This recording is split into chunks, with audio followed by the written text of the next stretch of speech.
Abonnez-vous sur votre chaîne OSR Monde et activez la cloche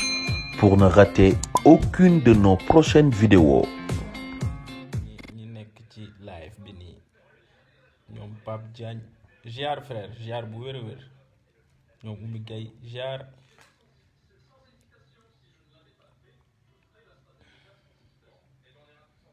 sama gaay yaa ngi nii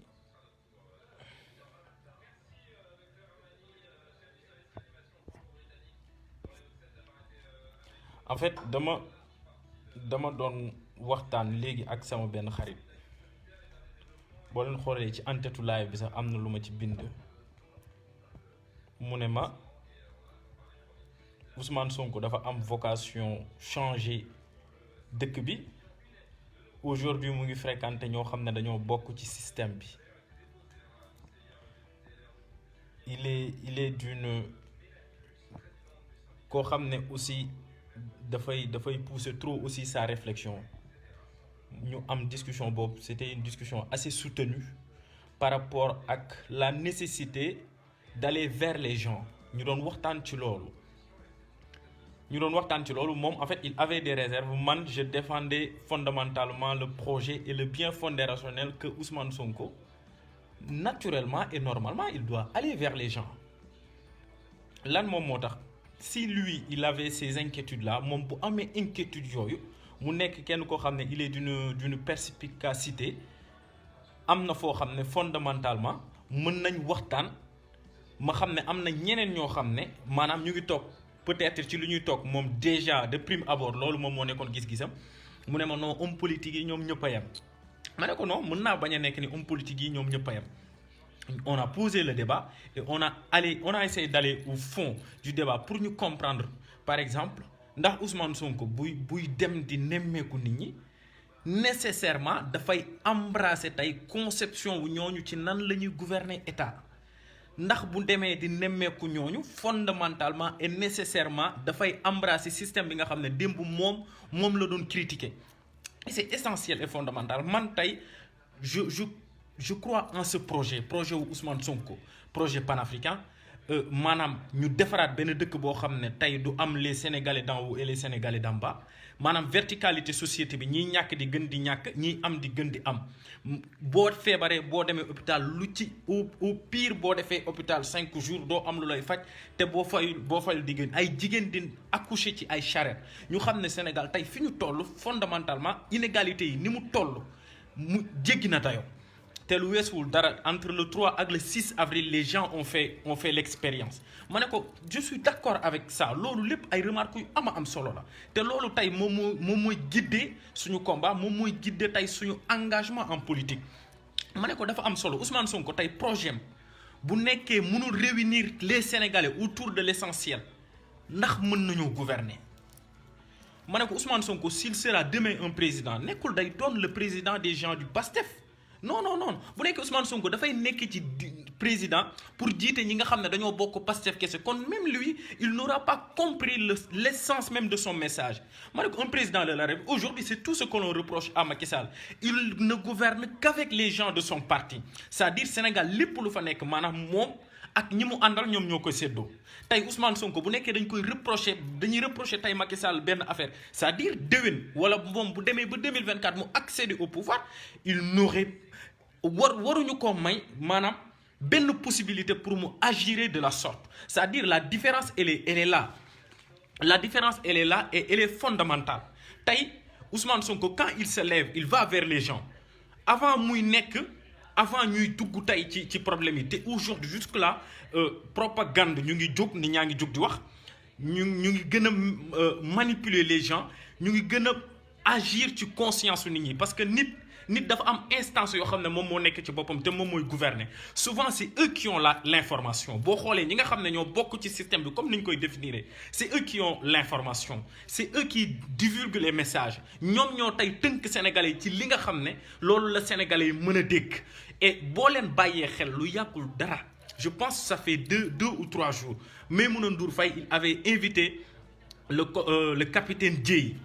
ex-capitaine Dièye capitaine Dièye di expliquer que ni Sénégal dafa am ay menaces terroristes yoo xam ne dafa am mu koy wax mu ne selon lui mu ne ay menaces yu réelles la avant capitaine Dièye di ko wax boo leen xoolee Aïssata Tall Sall dem na France 24 mu ne Sénégal dafa am ay forces occultes yoo xam ne dañ fa dugg mu ne Sénégal dafa am ay ñoo xam ne ay étrangers ñoo xam ne ñoom ñooy financer tey pour déstabiliser suñu dëkk am na keneen koo xam ne ministre de la justice wax na ko ainsi de suite. Aujourd'hui boo leen xoolee Sénégal avant l'arrivée de Ousmane Sonko sur la scène politique argument yooyu musuñu ko teg ci table bi c'est aujourd'hui uniquement et seulement la ñuy jël argument yooyu di ko teg ci table bi bu ñuy teg argument yooyu ci table bi en réalité c'est pour apeurer les Sénégalais dañuy bëgg xamal ni sénégalais yi ak ñiy défendre thèse boobu yëpp parce que après dinañ dem ba ci biir waxtaan bu ko jaree peut-être dinaa leen expliquer sax maanaam yan particularité sax ak yan dëkk souvent la ay affaire terrorisme de xaw mu yàlla muccal ñu ci bopp ba tey bu ñu jëlee argument yooyu brandir ko nit Sénégal dafa am ay menaces terroristes Sénégal dafa am ay forces occultes yu fa dugg Sénégal dafa am ay tey ñoo xam ne maanaam suñu stabilité la ñu bëgg a salfaañe la ñu bëgg a yàq fondamentalement c'est pour jeter le discrédit ci projet bi nga xam ne Ousmane Sonko daf ko tënk parce que avant Ousmane Sonko loolu musuñu koo dugal ci waxtaanu politique musuñu koo dugal ci waxtaanu sénégalais moom moo tax c'est extrêmement important que Ousmane Sonko aille vers les gens surtout ñi nga xam ne ñooñu la waxal mooy les kilifa diine moom mooy par exemple tous les segments de la société ñu xam ne kii c'est un élément de la société il a toutes les valeurs de la société sénégalaise et il a toutes les aspirations yoo xam ne tey sénégalais bu nekk da nga koo bëgg ci sa bopp da nga koo bëgg ci sa dëkk c'est-à-dire il doit rassurer les gens il doit aller vers les gens il doit expliquer les gens le fondement rationnel tey ci Sénégal bi nga xam ne foofu la bëgg a yóbbu jàmm ñi parce que loolu noonu parce que bis bu amul détachement pour def ko c'est-à-dire les autres ils auront raison sur lui et ça serait catastrophique tey loolu moom moo tax maanaam la nécessité d'aller vers les gens parce que souvent daf ko doon expliquer naan maanaam système bi ñuy wax tënkuwul ci nit tënkuwul ci ay individualité maanaam modèle de gouvernance boo xam ne daf fee nekk ñu imposer ñu ko quelque part maanaam am na ay forces yoo xam ne ce sont des forces exogènes ñoom ñoo ñu ko imposer ay forces exogènes quand je parle de ça je parle des institutions impérialistes lu bari ñu teg ko par exemple suñu njiit yi boo demee ba ci biir da ngay xam ne ils n'ont aucune marge de manœuvre pour par exemple gouverner leur pays sans pour autant qu'il y ait la corruption sans pour autant qu'il y ait la concussion sans pour autant qu'il y ait le népotisme et tous ces mots aujourd'hui yi nga xam ne moom mooy yàq tey suñu dëkk et li nga xam ne moom moo ci pire on a importé une république qui ne colle pas avec nos réalités yooyu yëpp def ci am te loolu tey maanaam dafa nekk système bu yàgg boo xoolee Sénégal 60 la ñuy wax la ñu am indépendance on a eu notre indépendance en 1960 et jusqu'à aujourd'hui le Sénégal fait partie ci dëkk yi nga xam ne ñoom ñoo gën a ndóol ci àdduna bi dëkk yi nga xam ne jàmm ñi ñoom ñoo gën a sonn ci àdduna bi dëkk yi nga xam ne par exemple il y a des inégalités yoo xam ne te ba tey ça fait froid dans le dos loolu moom moo tax tey système boobu ñi nga xam ne ñoom la yàgg a profiter système boobu ñi nga xam ne ñoom ñoo ci yàgg dund système boobu tey ñi nga xam ne ñoom la yàgg niinal seen ceeb mais ils feront absolument tout ce qui est en leur pouvoir pour ñu ne tey ñi nga xam ne Ousmane Sonko ak ñi mu àndal seen projet de société bi bu ñëwee ñoom seen ay intérêt dafay yàqu kon tey man je pense que fondamentalement en réalité ñun ak Sénégal yëpp dañoo war a comprendre tey que ni am na ñu bari parce que li yàq Afrique loolu la Afrique division moom moo ko yàq Afrique xaajaloo moom moo ko yàq Ousmane Sonko mën naa bañ a partager les mêmes idées ak ñi nga xam ne ñoom lay seeti tey mais bu waxtaan ak ñoom jotee dafa war a toog waxtaan ak ñoom Mame Abdoul Aziz Dabakh daf ko doon wax et c'est extrêmement important mu ne ñun dañoo war a am éthique du désaccord mu ne nit ki même boo xaajalooweeg ak moom ci ay idées xaajalooweeg moom ci ay idées ba mu jeex tàkk mu ne da ngeen war a mën a sauver l'essentiel c'est-à-dire am bu toog waxtaan jotee ngeen toog waxtaan bu loolu weesoo nag kenn ku nekk vaquer waat ci ay occupation et c'est ça qui est fondamental et essentiel ba sénégalais bu nekk war koo boole ci boppam sénégalais bu nekk maanaam war a mën a xam ne tey lii moom mooy le projet lii moom mooy finalité tey njeexitalu tey li nga xam ne Ousmane Sonko daf ko bëgg tey loolu ku ko comprendre muy Ousmane Sonko parce que ce n'est pas finalement Ousmane Sonko. Quand on parle d'Ousmane Sonko, c'est la personne morale bi nga xam ne moom moo adossé tey la responsabilité de ce projet-là Ousmane Sonko quand on parle d'Ousmane Sonko moom mooy tey par exemple l'homme politique bi nga xam ne moom moo adossé l'aspiration des jeunes sénégalais tey souvent dañ naan par exemple le 3 bi ni ñuy génnee ou bien le 6, ainsi de suite, ainsi de suite. Mais nit ki nga xam ne moom moo adossé woon tey cette frustration populaire c'est Ousmane Sonko tey moom moo am légitimité pour mën a tënk loolu te buñ ko comprendre souvent les gens ils vont brandir ces arguments là ñi nga xam ne dañoo ànd ak Ousmane Sonko la ñuy njëkk a teg ay terroristes lañ noonu lañ koy waxee am na tey ay activistes yoo xam ne ñu ngi leen di nit ñi ñu ngi naan ñu ngi leen di jiiñ ay terroristes ainsi de suite te wax yooyu c'est à Ousmane Sonko tey mu prendre ay responsabilités dem rencontrer les gens ñu xam ne tey nit koo xam ne ci société bi la bokk il fait partie de la société c'est un élément de la société maanaam rassurer les gens pour ëllëg ak si biir bu ñu demee ci échéance électorale maanaam ñu mun koo jox seen kàddu et c'est essentiel parce que Sénégal configuration ni mu tënkoo moom moo tax tey li capitaine Dièye doon wax c'est sa vision c'est sa gis-gisam la mais justement pour li ma wax sànq pour par exemple wax ne gars yi nga xam ne tey dañoo bëgg a ñëw changer système bi dafa am lenn loo xam ne dafa nekk ci seen ginnaaw te nit ñi xamuñu ko moom moo tax parfois la lettre elle est importante mais l'esprit du lettre aussi est important avant Ousmane Sonko di ñëw kenn daanul woon wax terrorisme avant Ousmane Sonko di ñëw kenn daawul woon wax force occulte avant Ousmane Sonko di ñëw kenn daawul woon wax yenn genre wax yooyu aujourd'hui menace réelle bi nga xam ne daf koy constituer moom moo tax ñuy wax loolu gis nga boo xoolee souvent eux ils parlent de terrorisme mais ils ne savent même pas ce qui se passe parce que quelque part seen gis-gis ci Sénégal la yam quand on parle de terrorisme dëkk yi nga xam ne ils sont en proie au terrorisme boo xoolee Mali boo demee Mali bokkul ak Sénégal il a dit typologie des pays mais il a oublié de dire la singularité de chaque pays boo demee Mali ak Sénégal bokkuñu configuration boo demee Burkina ak Sénégal bokkuñu configuration boo demee Centrafrique seen ay problème ñoom ak Sénégal bokkuñu configuration moom moo tax là-dessus boo demee tey par exemple même les pays occidentaux yi nga xam ne dañ fay gis ay attentats terroristes wala ay seen ay jeunes di basculer vers le terrorisme bokkuñu situation ak Sénégal et loolu moom moo tax te ñun Sénégal dañoo am benn particularité boo xam ne moom mooy caractériser déjà tu pars au Mali je vous donne l'exemple par exemple du Mali. Quand les Français et les Britanniques ont déstabilisé la Libye parce que foofu la jógee en 2011 quand on a tué Kadhafi bi ñuy reyee Kadhafi période boobu noonu bi xeex bi di am au nord dafa amoon le général Haftar Libye laay wax ba tey bi ñu ko tasee rey Kadhafi parce que ce sont les Occidentaux qui au nom de leur démocratie ñoom ñoo ñëw Libye tas ko. Avant ñuy rey Kadhafi on peut tout lui reprocher dictateur la woon et ainsi de suite lu nekk ñu ko doon reprocher mais les gens ils vivaient bien ils faisaient extrêmement bien de vivre là-bas gars yi dañoo nekkoon ci dund bu mucc ayib les occidentaux bi ñu ñëwee au nom de leur démocratie ñu déstabiliser la Libye ku xam tey Mali ak Libye xam ni dañoo am frontière à telle enseigne que les gens là soi-disant les terroristes c'est comme ça qu'ils sont entrés au Mali. Et que Mali au-delà de ça dafa am benn mouvement boo xam ne ñoom reconnaître ñu seen bopp ci Mali moom mooy mouvement Azawad am na les terroristes AQMI et d'autres forces yoo xam ne ñu ngi sévir dans cette zone là parce que Mali tey mat na ñaar Sénégal loolee moom moo tax ñu am problème yooyu yu fondamental yooyu gis nga tey boo xoolee tey particularité pays bu ne nañu déstabiliser Libye les occidentaux parce que quand je dis les occidentaux c'est très clair boo xoolee tey France ñoom ñoo envoyé woon loolu ak la Grande-Bretagne au-delà de ça en fait OTAN moom mooy force bi nga xam ne ñoom dañ koo bokk ak États-Unis li gën a firnde loolu parce que ce ne sont pas ay wax nii kese le Parlement britannique dañoo defoon un rapport à l'époque période boobu noonu ñu def bi affaire yëpp jeexee David Cameron moom moo doon jiite ñu defoon un rapport le rapport Chilcot rapport bi noonu la tudd ñu defoon un rapport Chilcot ñu épinglé le premier ministre ñu ne ko yow yaa dem Afrique di xeex ne terrorisme dafa am Libye te li nga fa yóbbu ak li ngeen fa def yéen a yàq dëkk boobu te dëkk boobu noonu ci jàmm la ñu nekkoon mooy bi ñu reyee Kadhafi déstabiliser la Libye justement pour dire que ñun maanaam dañoo nekk ci conception yoo xam ne souvent nos hommes politiques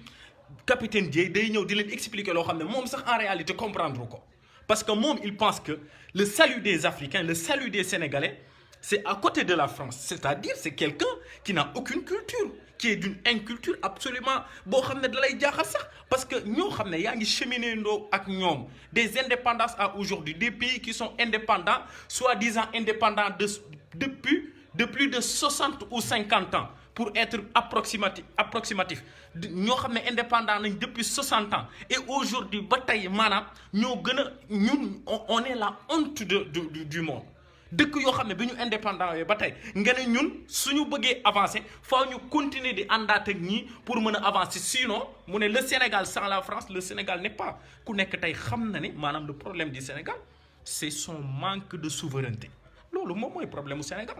dinaa leen andilaat beneen exemple pour ngeen xam kaddu bi Ousmane Sonko di wax lan moo tax moo am njëriñ Ousmane Sonko danaan Sénégal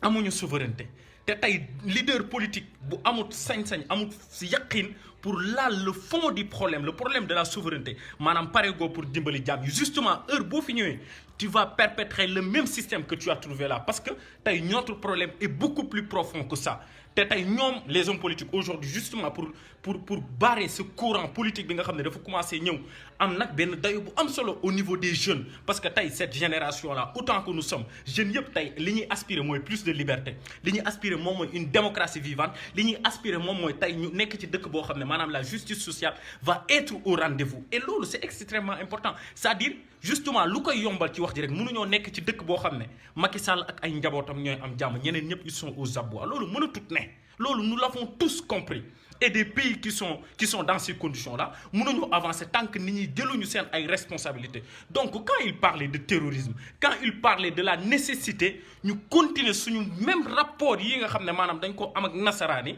mais c'est-à-dire loolu un leader politique boo xam ne da koy wax en Afrique tu n'as pas d'avenir parce que tey dañoo l'Afrique particulièrement Sénégal dañoo enclenché suñu seconde phase de décolonisation au Sénégal en Afrique particulièrement dañoo def ay décolonisation yoo xam ne dañoo raté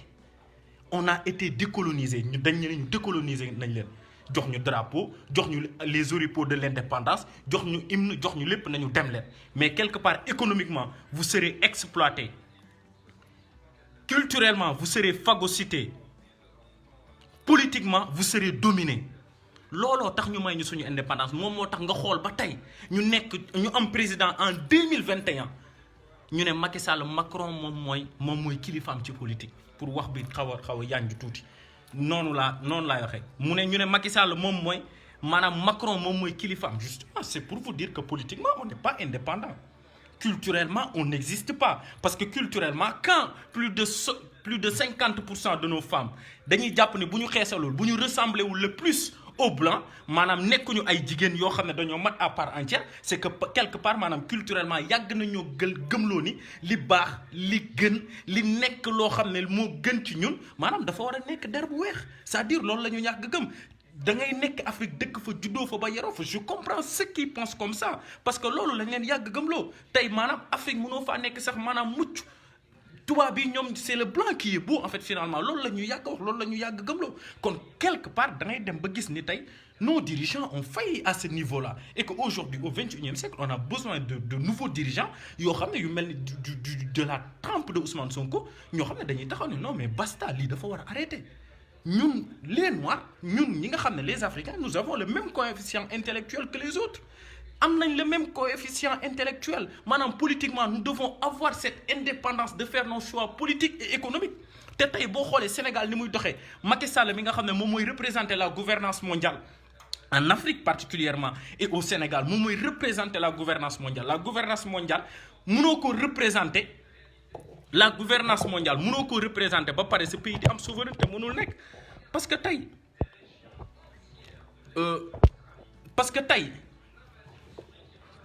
parce que tey fondamentalement loolu dafa am solo mënoo représenter la gouvernance mondiale ce pays di am souveraineté mënoo représenter la gouvernance mondiale ba pare sa dëkk en Afrique laay wax sa dëkk di am par exemple di dépasser ou bien muy am taux de pauvreté bu yées 60% tey au Sénégal plus de 60% de la population ils sont dans l'extrême pauvreté ils sont dans des conditions de vie qui déshonorent la dignité humaine parce que lu baax ci ñun jox na ko nasaraani parce que tubaab bi loolu la ñu bëgg Afrique c'est-à-dire ñun dans la mondialisation dans la logique de la mondialisation lan lañ ñuy wax ouvrez vos frontières donnez-nous votre économie suñu économie dañ koy jox tubaab bi loolu lañ ñuy wax et quelque part on va vous donner des miettes dañuy jox ay miettes c'est-à-dire l'aide au développement L'aide au développement, ça apaise la conscience des donateurs, mais ça maintient les pays pauvres dans la dépendance la plus absolue. C'est-à-dire, comme dès que humain suñu boss, lolo tax Ousmane Sonko, quand il parle de projet, quand il parle de souveraineté, quand il parle quand même d'une nouvelle Afrique et d'un nouveau Sénégal, c'est-à-dire, lolo non, il a, lolo moom mooy tey la véritable question bi nga xam ne nit ñi dañ ko war a poser, la véritable question yi nga xam ne nit ñi dañ ko war a xam, mais jaayante bi nga xam ne maanaam dañoo war a ñàkk tey ce projet là, et c'est là où ça trouve sa pertinence. Donc tey moom il ne dérange pas que Macky Sall ak ñi nga xam ne ñooñu la àndal, parce que tey ñi nga xam ne ñu ngi ci biti ànd ak ñun, ñi nga xam ne ñu ngi ci biti ànd ak ñun duñu xool, c'est-à-dire il regarde le Sénégal dafa nekk pays boo xam ne dafa am solo, parce que historiquement Sénégal moom moo nekkoon la capitale de l'AOF. Historiquement Sénégal moo yàgg a nekk tey la vitrine tey nasaraani ci suñu dëkk,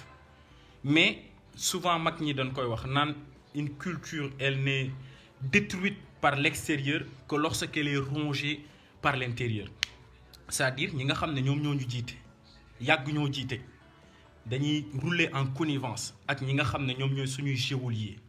et que tey bu ñu amul ay dirigeants yoo xam ne dañoo fort du changer, mais nag le mal n'est pas incurable. moom moo tax man je crois que ni changement dafa war a am te mën naa am. lan moom moo tax le mal n'est pas incurable. boo xoolee projet bii Ousmane Sonko di ñu jaay souvent mu koy wax naan dañoo war a amaat suñu souveraineté, dañoo war a renégocier waat les contrats, parce que il a regardé que ça marchait ailleurs. En 2005 bu am na ñoo xam ne peut-être xam nañ ko ci kii bi, Evo Morales en Bolivie ak Sénégal en 2005 ba tey sax laay wax ñoo yemoon même tolluwaay. Bolivie boo xoolee historiquement États-Unis daf leen a tënkoon comme Sénégal ni ñu tënkee nii, ni ñu France tënkee ak les impérialistes généralement ni ñu tënkee noonu la ñu tënkee woon Bolivie ñu amoon un dirigeant boo xam ne dafa mel ni Ousmane Sonko lii muy wax loolu la Evo Morales doon wax avant muy accéder au pouvoir. Evo Morales, même discours que Ousmane Sonko, gisoon na ni par exemple il y avait le système capitaliste qui était là-bas, la finance internationale, justement les institutions impérialistes ay doing business ñi nga xam ne dañuy tagg Macky Sall du kontaan ñuy génn te justement quand ils te donnent une bonne place dans leur classement, c'est que justement ils sont en train de te tuer. loolu lañ doon wax. Mais Evo Morales il avait le même discours que Ousmane Sonko bi mu ñëwee gars yi dañ doon wax mënul nekk. Il est arrivé au pouvoir xam ne ñii ñoom am nañ ay ressources naturelles, ay matières premières yi nga xam ne Sénégal dañ ko amoon ay pétrole, ay fer, ainsi de suite. bi mu ñëwee dafa nationaliser entreprise stratégique yëpp la nationaliser, changer le rapport de profit bi nga xamoon dafa amoon ci ñoom ak États-Unis ak les bailleurs de fonds, changer les rapports de profit, renégocier les contrats. Evo Morales à un temps record, mais à un temps record je vous dis, il a multiplié le budget de ce pays-là, maanaam bi mu changer les rapports de profit en un temps record. boo xoolee période boobu de 2005 en 2019 le taux de la pauvreté en Bolivie en 2005 c'était de plus de 60%. En 2019 ça a fait 35%. Justement pour wax leen ni y a aucune part de fatalité, juste benn dirigeant boo xam ne dafa bëgg dëkkam, xam ne dëkkam maanaam dañ koo jaayoon États-Unis ak impérialistes yi, mu ñëw ne non damay nanguwaat lépp. bi mu nangoo lépp maanaam pauvreté bi dafa wàññi drastiquement, inégalité sociale yi dafa wàññeeku drastiquement. Les Boliviens génnatuñu woon dem di wëri lenn fenn, dañoo toog seen dëkk di liggéey di fa teddee. Gis nga la politique loolu les politologues di wax, on l'a fait ou on l'a subi. Politique da nga koy def wala nga subir ko. ñi nga xam ne dañuy toog naan homme politique yi ñoom ñëpp a yem nañ leen bàyyi ak suñu dëkk, justement c'est pas en politique on ne peut pas adopter le scepticisme radical.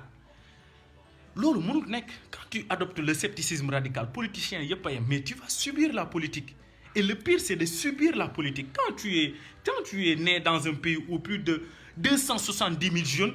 mais sont au chômage, mais quelque part tu dois te poser des questions. Mais dis-toi que lan moom moo xew ba nit ñi di dund ci extrême pauvreté bi, lan moom moo tax nit ñi bu ñu jàngee ba toll ci war a liggéey du ñu mën a liggéey, lan moom moo tax nit ñi bu ñu amee seen diplôme bu ñu amee seen diplôme même professionnel du ñu am loo xam ne dañ koy liggéey, lan moom moo tax ñi nga xam ne par exemple jigéen ñi mais jusqu'à aujourd'hui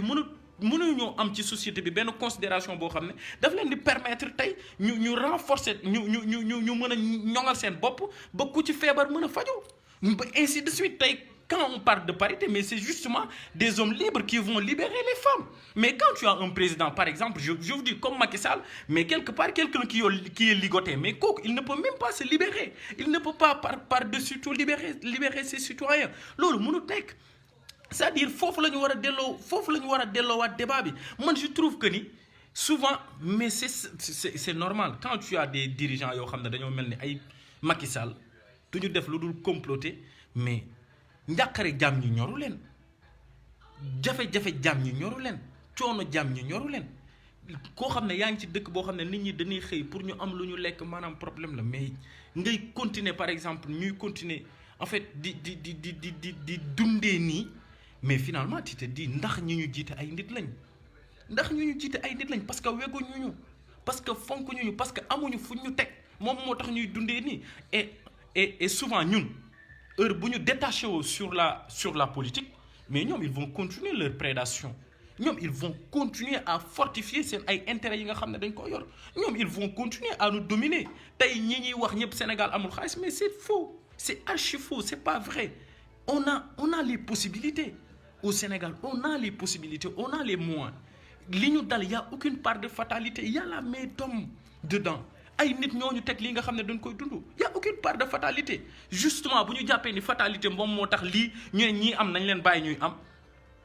mais ñun nañu continuer par exemple di subir seen ay turpitudes, mais ça va tout le temps être comme ça. Et que tey je suis totalement d'accord, kenn ku nekk mën nga bokk fi la neex,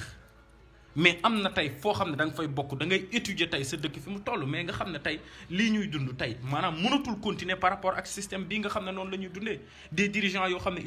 ils sont dirigés, des dirigeants yoo xam ne dañuy ñëw tey par exemple ni la signer tel ou tel contrat, tu le fais par exemple ay Macky Sall et autres, mais loolu noonu mënul continuer. On a besoin des dirigeants forts, capables de négocier à tête et à mémoire égale par rapport ak monde bi tey ni muy doxee, parce que àdduna lépp rapport de force la fa lañ toll tey.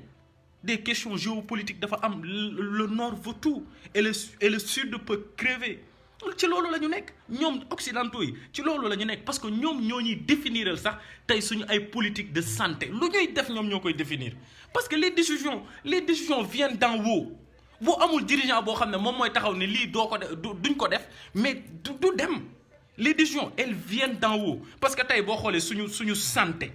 mais suñu éducation, mais ay institutions yu mel ni Banque mondiale ak FMI ñoom ñoo koy am à travers le levier de la dette. La dette africaine elle est tellement contraignante à telle enseigne que ñoom dañ naan la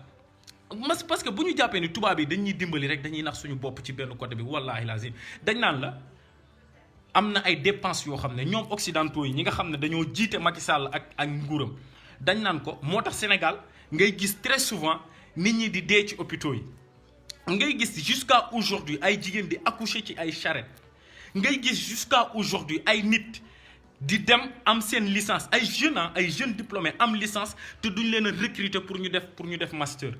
Ngay gis ay jeunes jusqu'à aujourd'hui maanaam ñuy toog en plus de 20 ou 35 ans amuñu aucune perspective d'avenir, on leur a volé leur avenir, parce que socialement les gens ne tiennent plus, mais socialement quelque part notre système social nekkul ñun ñoo koy diriger, parce que occidentaux yi nga xam ne, parce que loolu c'est clair, c'est net et précis.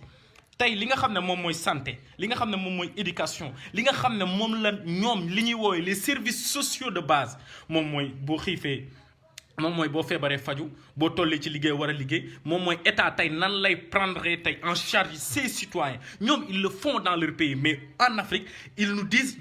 ça vous n'avez pas le droit de le faire, parce que ñoom dañoo jàpp ni ay santé, éducation ak yu xeetoo loolu les services sociaux de base ñooñu dañoo jàpp ni loolu ce sont des dépenses improductives.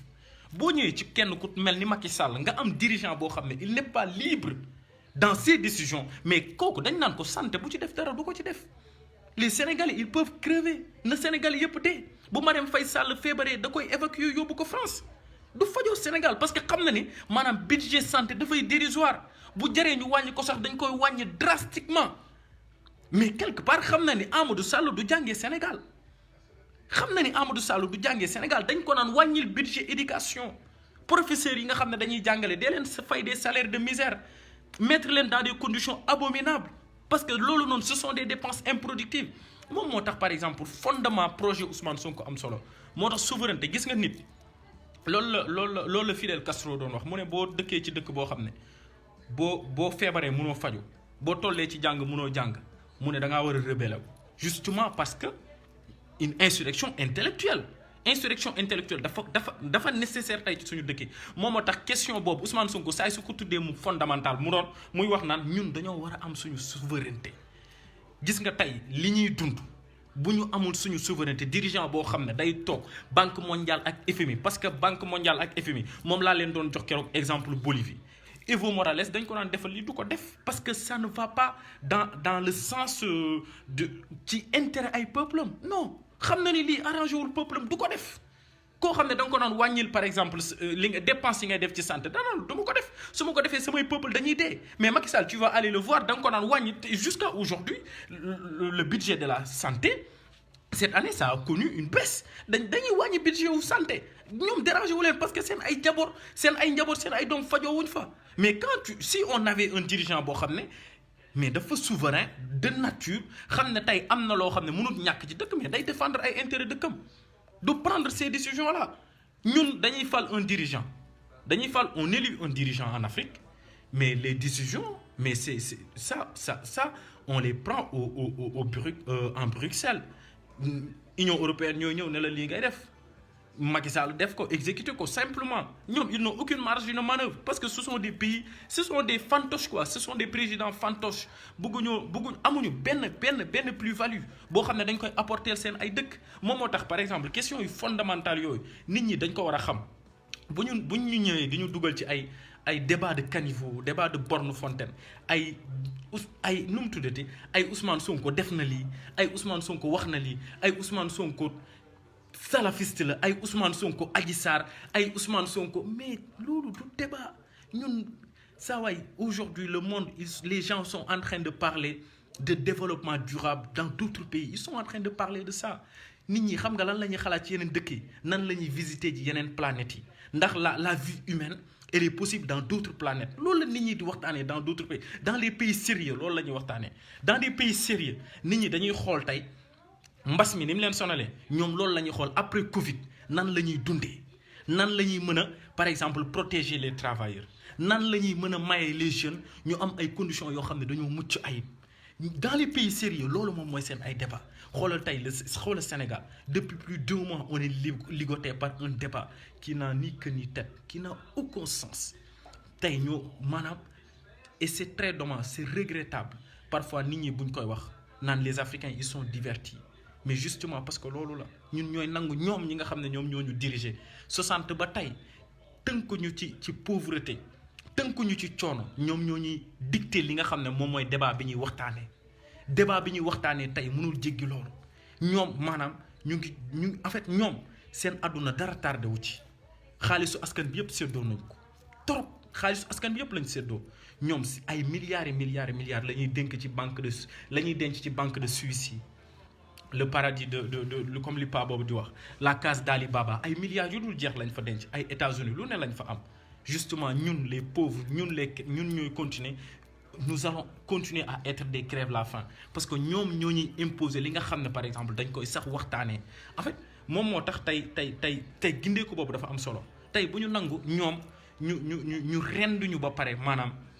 di ñu continuer di ñu ñàkkal fayda non c'est à nous tey de comprendre ça xam ne c'est notre avenir qui est en jeu parce que bu ñu nangu subir la politique kenn du ko subir politique maanaam da nga ciy nekk un acteur ñoom dañ ñoo yàgg maintenir ils nous ont dépolitisés ils nous ont maintenus dans l'ignorance ils nous ont maintenus dans la précarité ils nous ont maintenus dans la pauvreté mais aujourd'hui ce qui nous reste c'est notre dignité et ça ils ne doivent pas nous le prendre waruñu ñu ko jëlal parce que moom moo tax ñu ñuy imposer lii Ousmane Sonko def na lii ak Adji Sarr dugg nañ fële génn nañ fële ban njëriñ ban plus-value la am ci suñu débat ban sens la ñu am Afrique a connu mais le retard du continent africain mais c'est exponentiel mais le retard de certains pays africains sax laay wax mais quand même c'est alarmant boo jëlee dëkk bu mel ni Botswana ñooñu xoolal tey ñu ngi avancé ñu ngi dem boo jëlee ay dëkk yu mel ni Botswana ñu ngi dem benn matière première la ñu am le diamant ñooñu seen dëkk boo fa demee tey amuñu président bu mel ni Macky Sall boo xam ne day comploter les gens comme ça divertir les gens. Non, eux, ils ne parlent pas de ça. Eux, ils parlent de croissance économique. Eux, ils parlent de développement. Eux, ils parlent de conditions de vie.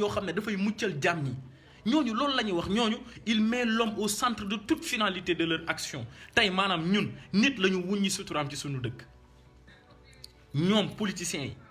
les politiciens de métier, ceux qui ont été là. Manam ñun ñu dem di leen talal loxo di leen ñaan ay 1000 francs 2500 loolu moom moo leen gënal. Ñun ñu nekk dans la précarité la plus absolue. Ñom loolu rek moom moo leen ñor. C'est eux qui nous imposent le débat même. C'est eux qui nous l'imposent. Man, c'est ça qui me révolte finalement. Lan moom moo tax maanaam dans nos pays on est obligé de parler de ça. Mais plus de mën nañ année bi mën naa jeex ñuy wax ci Ousmane Sonko ak Adji Sarr. Année bi mën naa jeex des jeunes vont continuer de mourir en Méditerranée nit ñi duñ ci waxtaan. Année bi mën naa jeex plus de 70 000 jeunes nekk dans l'extrême pauvreté. Des gens yoo xam ne ay jigéen di dee ci ay charrette ñiy accoucher ci ay charrette nit ñi duñu waxtaan ci débat yu fondamentaux yooyu. Débat yu essentiels yooyu. Débat yooyu nga xam ne par exemple moom la ñuy wuññee sutura nit ki chaque jour. Mais lan la ñuy invité ci débat yu mel nii ku nekk di ci wax ku nekk.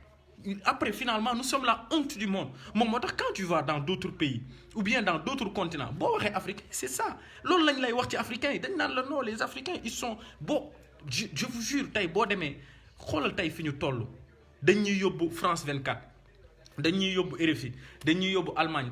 Angleterre. Tu vas en Amérique, nous non, Macky Sall fa accusé ben activiste Ousmane Tounkara parce que né terroriste justement parce qu'ils ne partagent pas les mêmes idées. Ñi xam nga lan lañuy xalat nan lañuy def tay ba mandat Joe Biden bi mëna may jam ñi dund bu mucc ayib gëna yok déjà am nañ dund bu mucc ayib mais nan lay gëna ñongalé seen dund ba dund bi gëna mucc ayib ñun suñu ay dirigeants lan lañu tal manam nañu defantek jam ñi soxor nañu xullok suñu ay sujet nañu xullo ak ay suñu ay citoyens c'est-à-dire fofu lañu tollu ñun da ngay fal nit pour nous solutionner ces problèmes mais mom day ñëw fekk say problème yokal la ci yeneen problème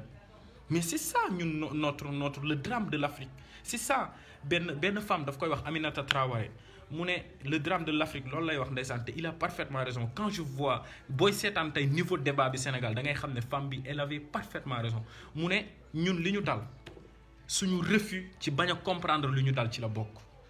mu ne loolu moom mooy le drame de l'Afrique mu ne on aura beau essayer ñuy accuser les occidentaux ni les occidentaux c'est bien ça fait partie du problème mais quelque part fi ñu toll ñun dañoo am benn refus catégorique pour comprendre li nga xam ne daf ñoo dal moom noonu la koy expliquer te effectivement foofu la ñu toll tey bu ñu demee ba en 2020 débat yu mel ni infeste suñu espace public ñu waroon ci waxtaan yu mucc ayib waxtaan yoo xam ne day permettre les gens ñu dem dans des conditions yoo xam ne dafa kawe ñu xool tey par exemple la souffrance des jeunes parce que tey ceux qui sont sortis dans la rue ce sont des jeunes qui n'ont aucune perspective d'avenir ce sont des jeunes à qui on a volé tout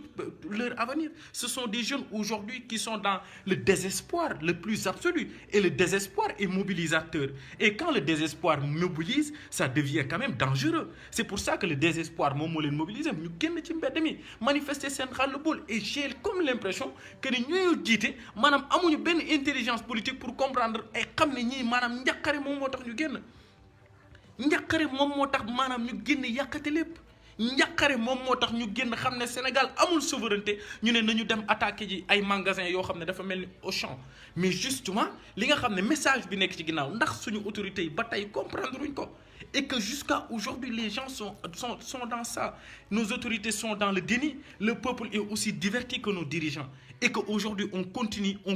dans ce sens-là on continue à maintenir en fait ce même débat on continue aujourd'hui à regarder ça parce que loolu la Malcolm X doon wax naan information bi ñuy jot parfois bu ñu ko tàggatul daf ñuy déconnecter ak la réalité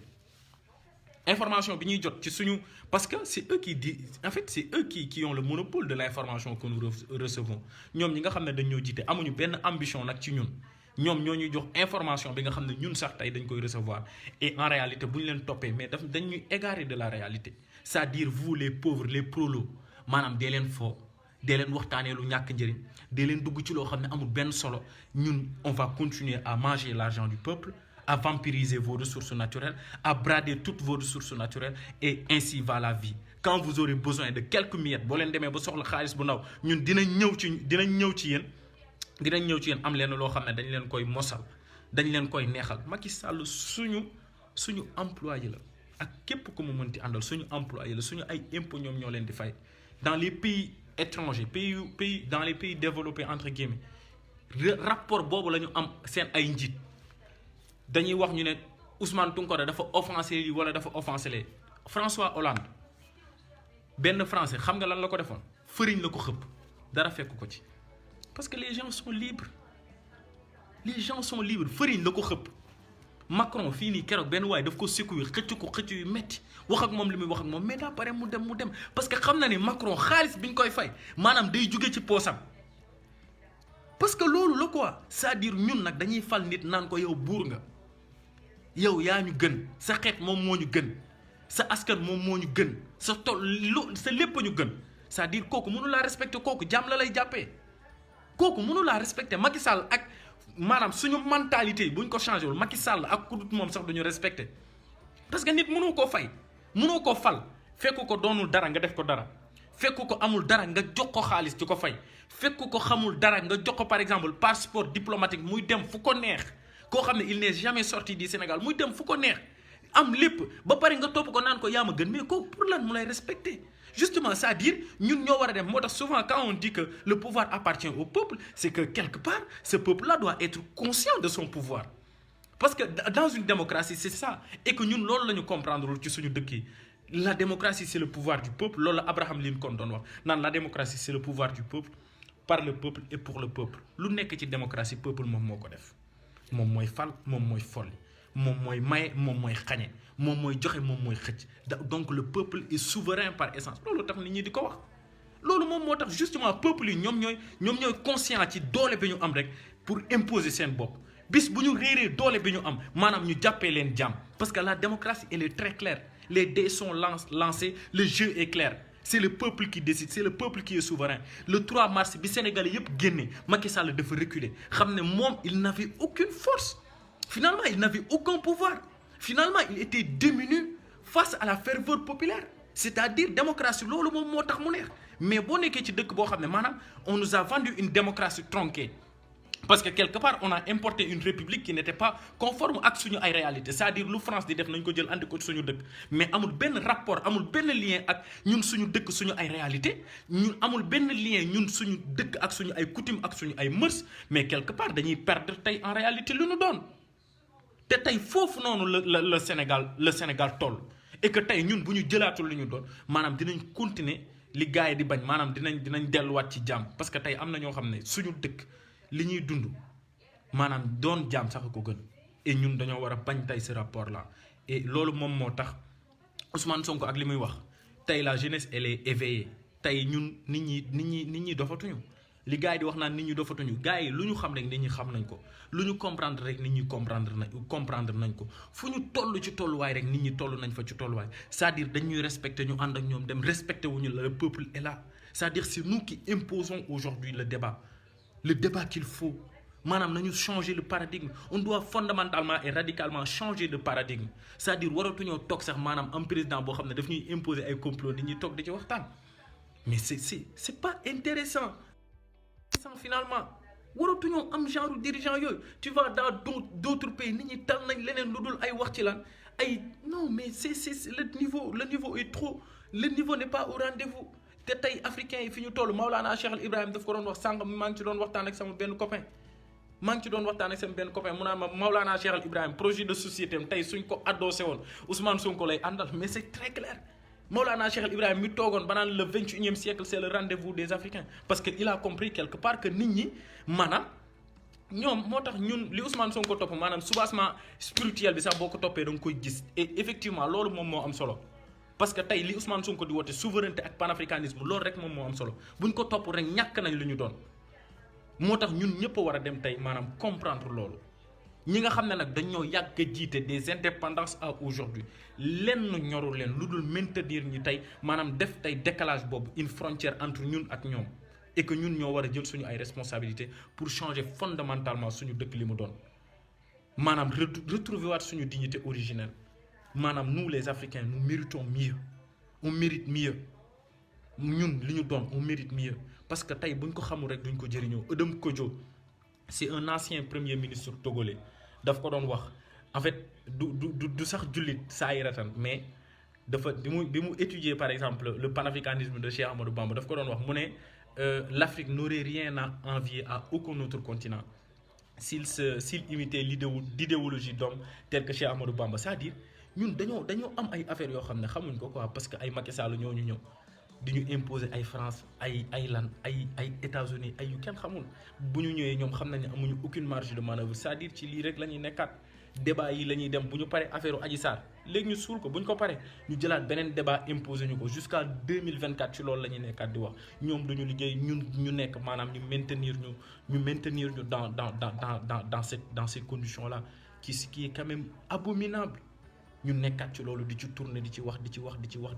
pendant que le monde est en train d'évoluer nous on est là monde bi lu muy gën di avancer ñun ñuy gën a dellu ginnaaw. C'est-à-dire ñun loolu moom mooy le drame de l'Afrique nit ñi bu ñu nekkee ci yeneen level nekk ci yeneen tolluwaay ñun on est toujours là à l'étape embryonnaire ñun on est à l'étape embryonnaire quoi.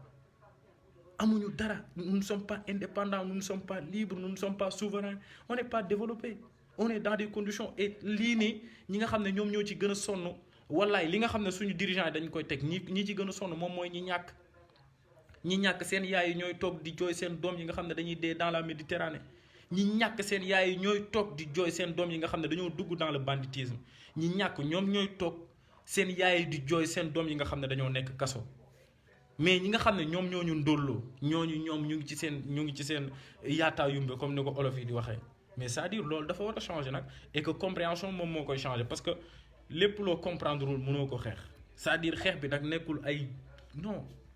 nañu am benn discipline rek pour comprendre que ni ñi nga xam ne ñoom ñooy jiite en un mot ce sont les ennemis du peuple le véritable peuple ñoom ñooy les ennemis du peuple parce que bëgguñu ñun ñu émerger suñu bëggoon ñu émerger dinañ ñu mettre dans les conditions qu'il faut. suñu bëggoon ñu émerger dinañ ñu mettre dans les dispositifs qu'il faut suñu bëggoon ñun ñu émerger maanaam dinañ ñun teg tey ci benn dund boo xam ne daf ñuy permettre ñu avancer et que jusqu'à aujourd'hui on est dans ça et c'est quand même redoutable c'est cynique même en fait finalement et que suñ ko comprendre wul rek duñu dem nañu xam li ñu doon pour mën a avancer nañu bañ a nekk ci ay détails yoo xam ne amul njëriñ. Adji Sarr tënk suñu xel yi tënk suñu bopp yi toog ci suñu dégg bopp bi Adji Sarr a ngi ci jàmmam moom ak maître El Hadj Diouf ak ñi mu àndal ils sont dans des conditions de vie yu merveilleuses ñun tey ñooy toog maanaam di leen alimenter seen débat bi nga xam ne moom moo leen di may xaalis toog xam nga c'est-à-dire amul yaqin quoi amul sens on doit dépasser ce niveau là. man je pense qu'on doit on mérite mieux c'est-à-dire nit da ngay toog fenn foo xam ne ngay dund bu metti sax nga toog xam ne man lii mérité wu ma ko je mérite mieux que ça ñun on mérite un dirigeant mieux que Macky Sall non mais on mérite mieux que Macky Sall Sénégal maanaam dëkk bu doy waar la quoi dëkk bu yomb a defar 16 millions d'habitants lañ bëri wuñu Chine populaire boo xoolee avant la guerre civile bi ñu tollee ci ay bi les communistes de Chiang Kai-shek les nationalistes de Chiang Kai-shek et les communistes de Mao Zedong bi ñuy xeex période boobu dañ doon xeex pour seen jàmm ñi am condition de vie yoo xam ne dañoo mucc ayib mais xeex tey ba xoolal la Chine de 45 à aujourd'hui xoolal tey li ñu toll xoolal tey États-Unis dañoo naw chinois yi aujourd'hui ils sont dans une guerre boo xam ne dans une guerre économique boo xam ne ñoom sax duñ ko wax. tey président américain buy xëy te Chine en 1945 c'était un pays qui n'avait aucune forme de développement aucune croissance économique en 1945 je suis en train de vous parler te en 1945 bi guerre mondiale jeexee mais États-Unis moom moo ëppoon xaalis ba moom moo may Europe pour mu reconstituer waat moom moo ko may plan Marshall 13 milliards d'euros ñoom ñu reconstituer waat période boobu noonu chinois yi ñu ngi xool nan la ñuy émerger nan la ñuy avancer maanaam nekk lu futilité nekkuñ ci chinois yi doo leen fekk ñu nekk ci futilité chaque jour ñu ngi ci loo xam ne daf leen di avancer loo 1945 à aujourd'hui bi ñuy ubbi seen économie c'est vers les années 70 ci la ñu dugg ci ay FMI ak Banque mondiale institution impérialiste yooyu maanaam defar seen dëkk ba mu baax li professeur Obenga di wax mu ne les Africains bu ñu jàppee ne maanaam yeneen peuple ñoom ñooy ñëw defaral leen seen dëkk dañuy nax seen bopp bu ñu nekkee nag dañoo bëgg di continuer di foo nekk ci configuration bi nañ continuer ci foo nekk ci configuration bi les gens ils avancent ñun ñu ngi ci dans des conditions yu abominables les autres peuples ils avancent c'est-à-dire sous-développement nekkul fatalité sous-développement dëkk mën naa nekk ci sous-développement génn ci lu yàggul dara gis ngeen Rwanda li fa xewoon en 1994 guerre civile Hutu Tutsi xoolal tey Rwanda ak Paul Kagame néew na sax looy génn di leen gis ci yenn dëkk yu ñuy def ay immigration wala yeneen affaires yi c'est-à-dire ñun africains yi ñun sénégalais yi sax laay wax ñun on mérite mieux. Sénégal yomb naa defar mais bu ñu amee dirigeant yu mel ni Macky Sall du mës a baax moo tax après ils doivent dégager quoi gars yi maa ngi jégalu waxtaan bi gudd na am na yu ma ci wax lu ci jubul maa ngi jégalu lu ci jaar yoon aussi mooy loolu noonu maa ngi jaajëfal ñëpp ñu fanaan jàmm. Abonnez-vous sur votre chaîne OSR Monde et activez la cloche pour ne rater aucune de nos prochaines vidéos.